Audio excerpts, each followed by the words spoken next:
Aula, gente. Bom, gente, então vamos começar a nossa aula. Eu vou projetar aqui um material que a Thalita já enviou para vocês, em que eu vou explicar o que cai em história na prova da ESA.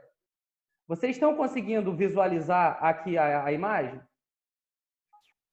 Sim. Esse arquivo de Word? Sim, sim. Sim, mestre. E vocês estão conseguindo me ver? sim. Sim. Eu não me vejo. Ah, agora sim. Agora sim. É que eu estou aprendendo a primeira aula aqui no Zoom. Vamos lá, então. Primeiro, a prova da ESA de História, ela é dividida em 5 pontos. Só que esses 5 pontos não são iguais em conteúdo na hora da prova. Então, vamos lá. O conteúdo de História aqui, a expansão ultramarina europeia dos séculos XV e séculos XVI. Então, o início que vocês têm que saber é sobre a expansão marítima. Primeira coisa, a prova da ESA cai apenas História do Brasil. Só que vocês têm que entender um pouco do contexto histórico de transição da Idade Média para a Idade Moderna. Tem que ter uma noção histórica sobre os países ocidentais. Portugal, Espanha, França, Inglaterra, Alemanha, Itália.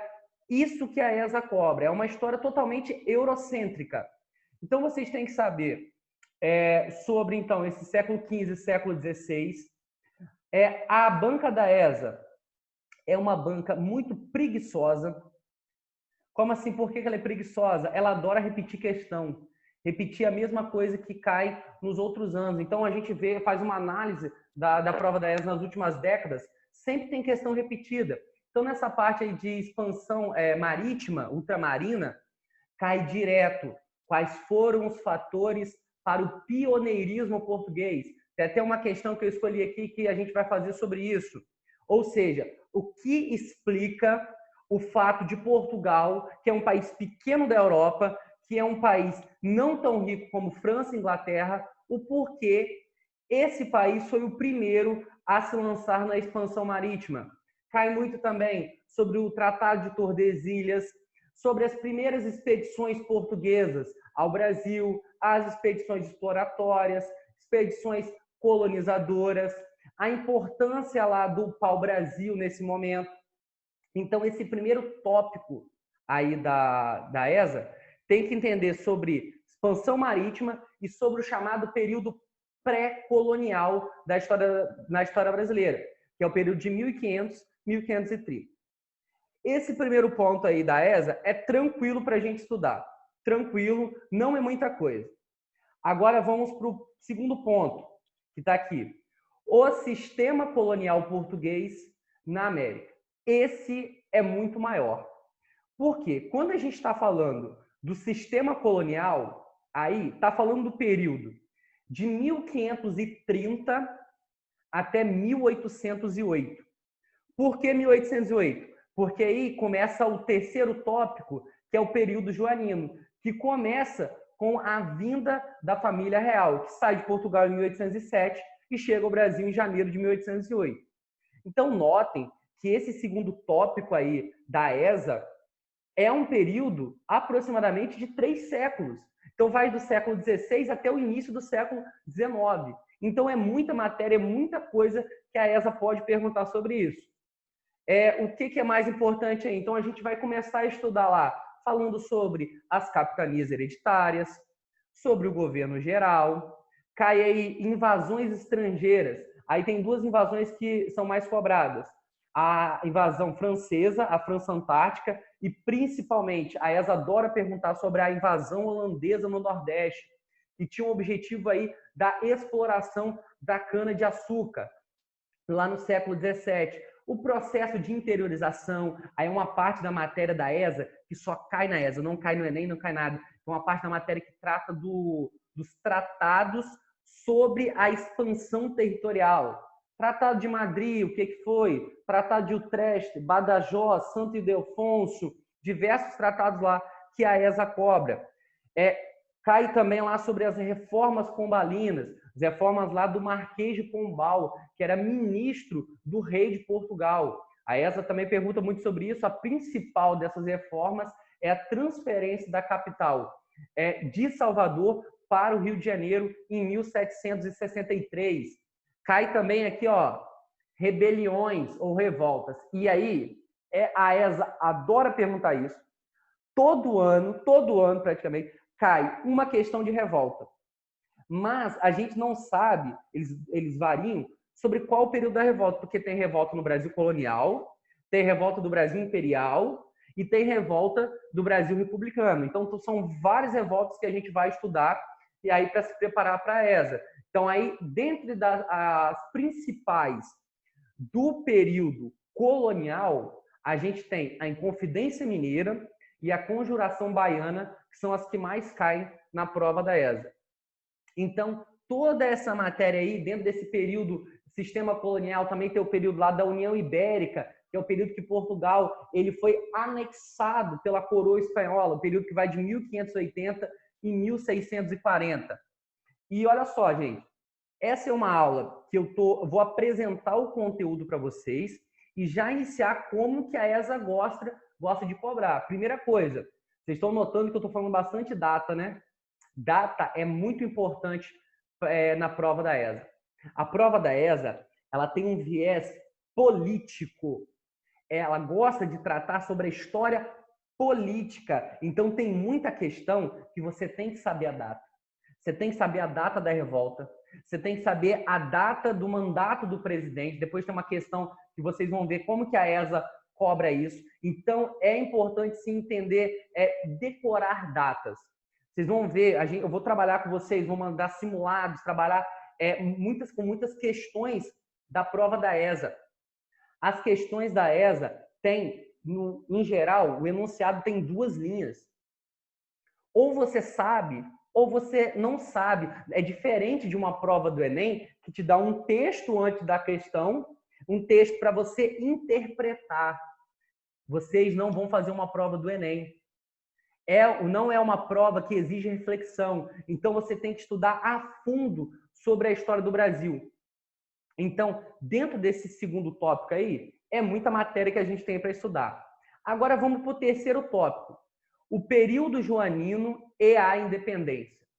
Esse é o tópico que, se cair na prova desse ano, vocês não podem errar.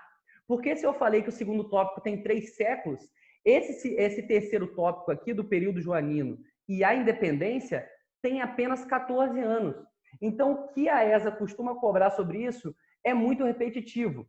Então, o que é cobrado? Sobre a presença britânica no Brasil, a transferência da corte, os tratados, né? Esse período que acontece da vinda da família real para o Brasil, fugindo de Napoleão Bonaparte, porque Portugal tinha acordos econômicos com a Inglaterra. Por isso, a gente vai ver uma maior presença britânica no Brasil, tendo como consequências a abertura dos portos às nações amigas e, com isso, o rompimento do pacto colonial. Então, o que costuma cair sobre isso são sobre o Tratado de Abertura dos Portos, o Tratado de Reino Unido a Portugal e Algarves, em 1815. Também pode cair aqui sobre revoltas, aí muito menos, né? A principal aí é a Revolução Pernambucana de 1817. Então, esse terceiro tópico aí é bem tranquilo da gente estudar, que vai até a independência do Brasil. Aí vamos para o quarto tópico, então, Brasil Imperial. Aí é muito mais matéria. O Brasil Imperial ele é dividido em 3 fases. A gente tem, de 1822 a 1831, o primeiro reinado. Primeiro reinado, vai lembrar, Dom Pedro I.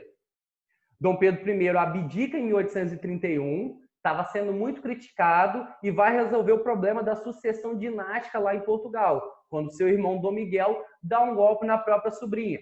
Inicia aí o período regencial, que tem apenas 9 anos, mas tem muita revolta. O que a ESA mais cobra do período regencial são as revoltas. Depois tem uma questão ali que trata sobre as revoltas do período regencial, que a gente vai ver. No segundo reinado, é um período muito maior, com muito mais matéria. Segundo reinado, vai lembrar, Dom Pedro II, que é o período que vai de 1840 até 1889. Nesse período, o que é mais importante aí? A importância do café era o principal produto da pauta de exportação brasileira no segundo reinado. Temos a importância aí das leis abolicionistas. O que foi o Bill Aberdeen? O que foi a Lei Eusébio de Queiroz? O que foi a Lei do Ventre Livre? Enfim, então essas leis abolicionistas também caem muito. E um assunto que a ESA adora perguntar é sobre a Guerra do Paraguai. Cai direto, e já caiu questões bem difíceis sobre a Guerra do Paraguai. Por exemplo, nos últimos anos, a ESA ela costuma ser assim, de história, são 6 questões. 6 questões. Normalmente, uma questão assim, ó, moleza, é aquela questão que a ESA coloca assim, para o aluno não zerar a história. Então, normalmente é uma questão bem tranquila. E tem uma questão bem difícil. Uma questão assim que tem que ter um bom conhecimento, tem que se dedicar mesmo para gabaritar a história. Então, normalmente, uma questão bem difícil. Por exemplo, já caiu na prova da ESA. Quem foi o comandante em chefe da Tríplice Aliança na Guerra do Paraguai? E aí a gente vai estudar lá na Guerra do Paraguai, o nome brasileiro mais importante desse conflito é o Luiz Alves de Lima e Silva, que é o Duque de Caxias. Aí o que a ESA fez? Colocou logo na Luiz Alves de Lima e Silva. Só que a resposta é o presidente da Argentina nesse conflito, que é o Bartolomeu Mitre. Então, olha só, uma questão bem complicada sobre a Guerra do Paraguai. Então, assim, e por que a ESA adora perguntar sobre a Guerra do Paraguai? É o momento de fortalecimento do Exército Brasileiro. Antes da Guerra do Paraguai, a gente tinha uma marinha forte, mas um exército fraco. Então, para lutar contra o Paraguai, foi necessário um fortalecimento da instituição do Exército e também uma maior participação do Exército na política brasileira. Vocês estão fazendo uma prova para o Exército. Então, notem que a ESA dá uma importância muito grande a isso. É o assunto que mais cai dentro do segundo reinado, é a Guerra do Paraguai. Bom, no quinto tópico é o Brasil República, que aí de todos os 5 tópicos, é o que tem mais matéria. Brasil República, então tem que entender aspectos administrativos, culturais, econômicos, sociais, territoriais, revoltas, crises, conflitos e a participação brasileira na Segunda Guerra Mundial. Então, é o período que vai desde a proclamação da República, em 1889, até os dias de hoje. Só que olha só, dentro desse período, vamos dividir aqui o Brasil República. De 1889 até 1930, a gente tem a Primeira República, que vocês devem conhecer aí pelo nome de República Velha. De 1930 até 1945, a gente tem a Era Vargas. A ESA costuma se concentrar até a Era Vargas. Porque olha só o final do tópico aqui. A participação brasileira na Segunda Guerra Mundial. Que é a Segunda Guerra Mundial, período de 1939 até 1945. O Brasil inicialmente declara-se neutro no conflito, mas depois alinha-se aos Estados Unidos lutando contra a Alemanha nazista. A ESA adora perguntar sobre a participação brasileira na guerra, nomes de batalhas como Monte Castelo, Montese, aonde lutou, que é na Itália. Então a ESA adora perguntar sobre isso. Só que caem questões também depois da Segunda Guerra, só que um número muito menor, que aí é sobre o período democrático, que vai de 1945 até 1964. 64 começa o regime militar. Chamar atenção aqui para vocês. Não é que eu concorde com isso, mas a ESA nunca vai tratar como ditadura. Então é regime militar. E se cair uma questão sobre regime militar, não costuma cair sobre política. Não vai cair nada sobre ato institucional, nunca caiu. Não vai cair nada sobre senadores biônicos, Lei Falcão, aquele tipo de estudo que você tem para o Enem. Se cair sobre o regime militar, são os aspectos econômicos. é sobre o fundo de garantia, é sobre a construção de Itaipu, nunca falando mal do Exército. Um período que o Exército estava governando o Brasil, vocês estão fazendo uma prova para o Exército. Então, apenas pontos positivos sobre o regime militar. O regime militar se encerra em 1985 e depois aí se inicia a nova república. Já caiu questão sobre a nova república? Já caiu sobre Sarney, já caiu sobre Itamar Franco, sobre Fernando Henrique. Já caiu principalmente aí nessa nova república, as questões costumam se concentrar nos planos econômicos, né? O plano cruzado, o plano real, já caiu mais de uma vez. Nunca na prova da ESA caiu, então, depois de Fernando Henrique. Então, nunca caiu sobre o governo Lula. E nesse momento de grande turbulência política brasileira, eu acho muito difícil cair sobre o governo Lula, sobre o século XXI. Então, a matéria da prova de Brasil República costuma se concentrar até Era Vargas, mas pode cair, então, até Fernando Henrique Cardoso. Bom, qual é a bibliografia que o próprio edital da ESA sugere para vocês? Apenas 2 livros. Molezinha. O primeiro deles é aqui.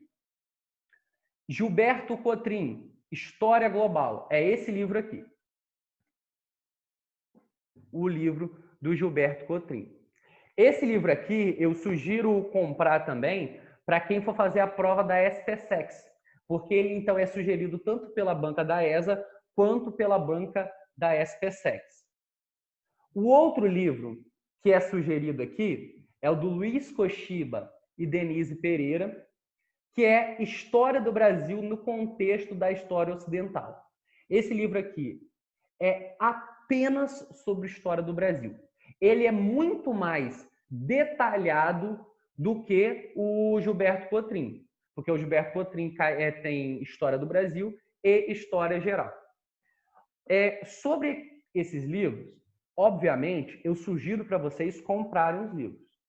A aula online não vai substituir o fato de você ler mesmo o livro. Só que, vamos lá, algumas ponderações sobre isso. A ESA já deixa claro aqui que esses livros não esgotam os conteúdos que ela pode cobrar. Então, se a ESA cobrar uma questão que não estiver em nenhum dos 2 livros, vai valer. Não adianta entrar que a ESA não vai anular.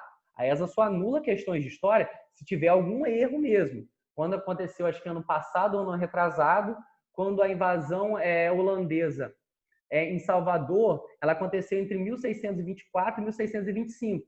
Aí o enunciado trazia 1624 e 1635. E 1635. Então, aí a ESA anulou a questão. Então, esses são os 2 livros.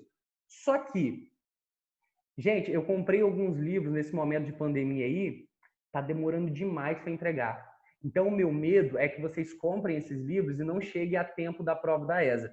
Depois eu vou fazer uma pesquisa melhor. Eu acredito que eu tenho o Gilberto Cotrim em PDF. Então, eu vou passar para vocês estudarem. O Luiz Koshiba, eu não consegui achar na internet em PDF. Se alguém conseguir achar, por favor, me passe. Tá bom?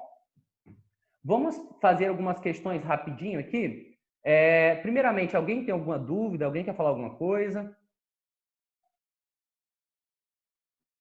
Não? Então, vamos lá. Número 1. Entre os motivos que contribuíram para o pioneirismo português no fenômeno histórico conhecido como expansão ultramarina, é correto afirmar que foi decisivo. Aí, eu vou passar um pouco rápido pelas questões, que o nosso tempo já está se encerrando, depois a gente vai trabalhar com mais calma. Então, aqui, a resposta é letra B. Letra B, que fala aí sobre a precoce centralização política de Portugal e a ausência de guerras. Por quê? Portugal foi o primeiro Estado europeu a se centralizar. Isso acontece na Revolução de Avis, em 1385. Enquanto que países como Itália e Alemanha só irão se centralizar no século XIX. E por que aí o segundo tópico? a ausência de guerras. Portugal estava tranquilo, estava em paz, enquanto que a Espanha, que era muito mais poderosa que Portugal, ainda tinha que expulsar os muçulmanos de seu território, só consegue isso em 1492, sendo que o marco do início da expansão marítima portuguesa é 1415, com a tomada de Ceuta.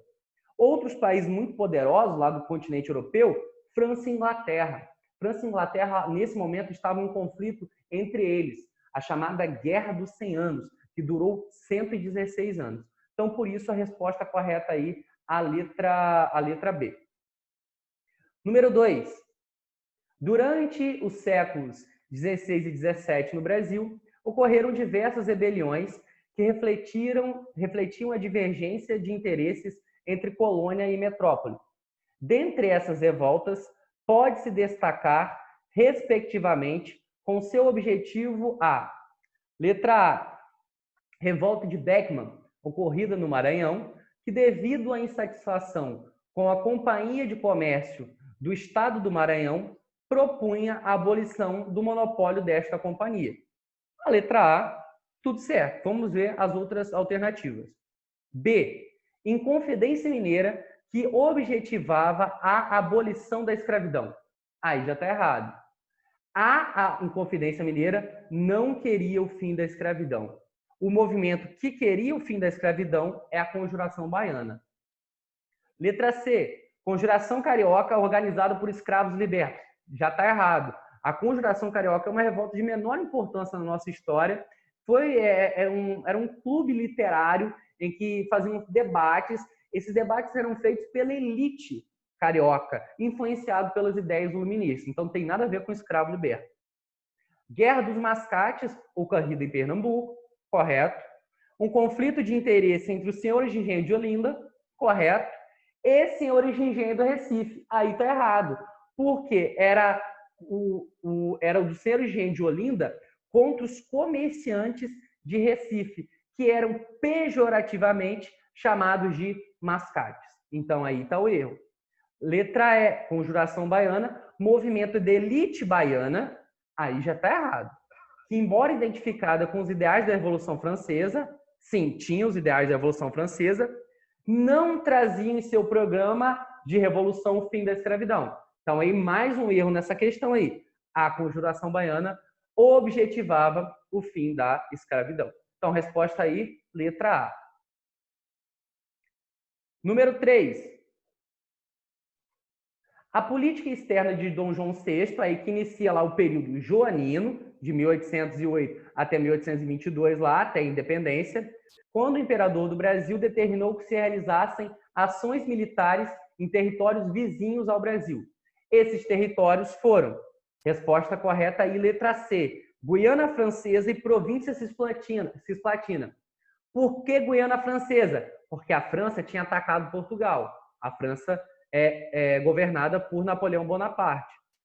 Por que província Cisplatina? Aproveitando-se de um momento de acefalia do poder na Espanha, quando a Espanha também tinha sido atacada pela França, e aqui as colônias espanholas estavam em uma completa desordem, Portugal ataca essa região e passa a incorporá-la, chamá-la de província Cisplatina. Vamos ver aí, tinha uma disputa lá nesse território aí, lá no século XVIII, em diversos tratados, sobre quem seria o proprietário. Essa província Cisplatina permanece apenas uma década sob o controle brasileiro e depois se transforma no país independente do Uruguai. Chamar atenção aqui também nessa questão, cita a França Antártica, mas não é no período joanino. A França Antártica é lá no século XVI, invasão francesa em 1555. Número 4. O período regencial brasileiro foi uma época de agitações e rebeliões regenciais. Indique a alternativa que contém a relação entre a revolta e o local. Letra A, Farroupilha, Paraná. Errado, a Farroupilha foi Rio Grande do Sul e depois se estendeu a Santa Catarina. Mestre, Oi? tem alguém perguntando aí no bate-papo.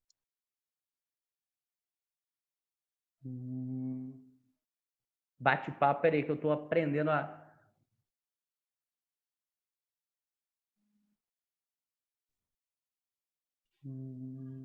Você sabe o que Gente, é que deixa eu tá... invadir a aula rapidinho.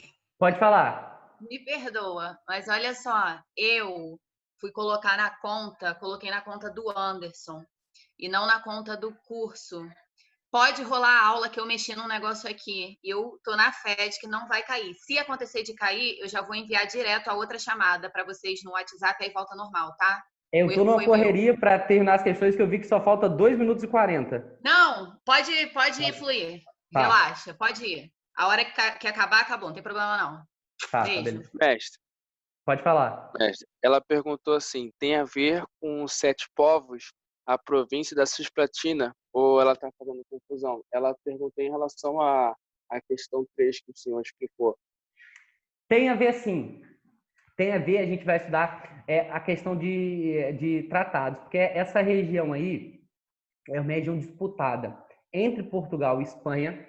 Aí tinham acordos que essa região aí da província Cisplatina ficou sob o controle de Espanha e ora sob o controle de Portugal. E ora a ilha do Rio Grande do Sul, como era chamada ali, passa para o controle de Portugal. Então tem tudo a ver com essa matéria aí, que faz parte também, a gente vai entrar aí no processo de interiorização, que um dos fatores para a interiorização do Brasil eram as missões jesuíticas, que tinham por objetivo a catequização dos índios. Então a gente tinha as missões ali no território que era da Espanha, que vão crescer essas missões durante o século XVI e durante o século XVII. Interessante chamar a atenção, falar também que no século XVII cresce o ataque de portugueses a essas missões espanholas, que era um período em que a Holanda estava controlando os portos escravistas lá na África e tinha atacado o Nordeste. Então, é um contexto em que tinha uma menor oferta de escravos africanos. Então, por isso, eles vão aumentar a escravização indígena sob a iniciativa dos bandeirantes, que é uma matéria que a ESA também pergunta sobre as expedições dos bandeirantes, e está relacionado também ao ataque desses aldeamentos jesuíticos feitos pela colônia espanhola. Essa é uma parte aí bem complicada da matéria, a questão de 7 povos, a questão de quem ficaria com o controle sobre cada coisa. Depois eu vou retomar isso nos tratados, que é o Tratado de Utrecht. Tratado antes tem a importância que o mais cai, que é o Tratado de Tordesilhas, o Tratado de Badajoz, Santo Ildefonso, Tratado de Madrid, ok? Tem a ver sim. Bom, parei na questão número 3. Vamos em... estou na 4. Então, aqui na letra B.